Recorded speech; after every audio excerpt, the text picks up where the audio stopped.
use it for their local purposes. Now the temple had been destroyed, there was nothing for which this tax could be used or put in Jerusalem. So the Romans, seeing a good thing, took hold of the money and sent it off to Rome instead. This proved quite popular with them, but very unpopular with the Jews. But the difference arose because the Christians didn't pay this particular tax.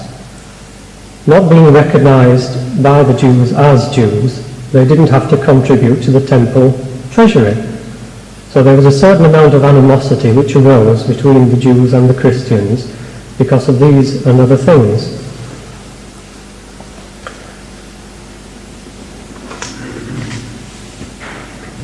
One other thing of importance which arose towards the end of the 1st century was the Emperor Trajan, or Trajan.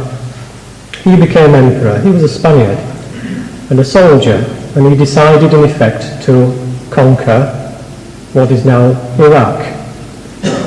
Now Iraq had always been an area where there were large numbers of Jewish population. Every year they had sent their contributions to the treasury and in fact been the main contributors. So he knew that before he had to invade Iraq, he must deal with the Jews who were in the empire itself. So his first step again was to round up the descendants of the house of David and either execute them or imprison them, the ones who were left. And some of the relatives of Jesus who were still in control of the Jewish church suffered under this arrest and persecution.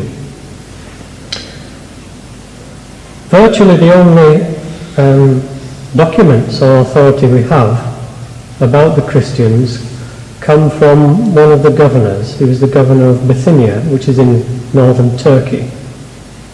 And he wrote to the Emperor Trajan asking how he should deal with the Christians, because he'd found lots of them in that country.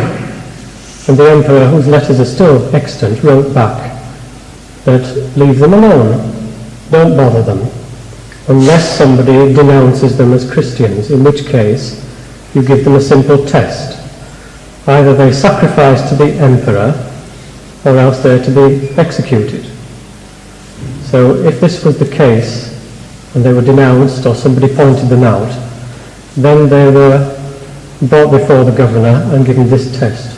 Those who refused, which was the majority, were martyred, and those who said this, they were prepared to sacrifice, were released. But normally they didn't go seeking them out or looking for them. Finally, I think, after the death of Trajan and his conquest of Iraq, the Emperor Hadrian succeeded to the throne, and the Jews once again decided to have an attempt to remove the Romans from what was left of Judea. They staged a second revolt in 134 or 135 AD, but the Roman armies once again destroyed them. So Hadrian had had enough by this time, and he decided that the Jewish problem, which was always a thorn in their side, should be solved once and for all. So he removed all the Jews from Jerusalem, he made it into a Roman colony, and he banned even the Jews from settling in the area. Even circumcision was prevented for a time. Now this meant in effect that the Jews were barred from what was the headquarters of the Jewish church, the Christian church. And from now on, only the Greeks, or the Romanized population, could become leaders of that church, because all the others had been thrown out. So throughout the 2nd century, you find that the Jews gradually begin to fade away as leaders of the church, and the Greeks and the Roman subjects begin to come up and take over the church in their place. Now, being somewhat untrained and unprepared, you find that they had the chance then to introduce their own particular brand and ideas of Christianity. And so the divergence of teachings begins to take place quite rapidly. After a while, the Roman church, because it was the main one, the biggest one, and the capital of the empire, gradually put forward its claim to be the leader of it, because it was the principal one, just as London was the principal city in the British Empire. So because of this, and because Peter and Paul had visited it, they assumed gradual control over the domination of the Christian church.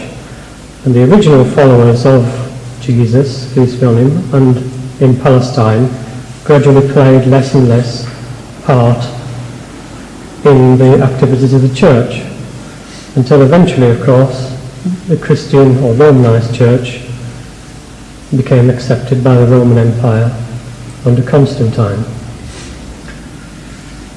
I think I better finish at that point. For the questions to be asked, yes. Thank you so much for this very interesting general introduction. In this short time, nothing more could be done. Quite a correct introduction. Too short? Short, yes, I thought it was shortish.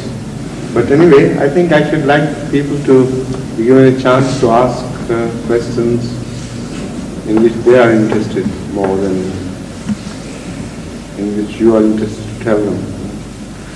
I don't think we've got any questions. You better warn them that I'll have to go on if you don't ask any questions. Any questions, please? Yes? Your microphone has been taken over by him, so you have to ask the question without it. Come here, closer to the microphone. Maybe it's better that your voice is recorded there. It's better. Closer. No, it's all right. Keep it in the same position. It's quite sensitive. Yes, this way. So come a bit more closer than. Yes. My question is this: that sometimes some prayers are being recited unintentionally by a person. After some time, he comes to know that he is reciting something. What's the position? In relation to the Roman Empire, you mean? The talk was about the Roman Empire at the time of Jesus Christ and the following century. Sorry, are you still thinking it was the ordinary questions? No, please.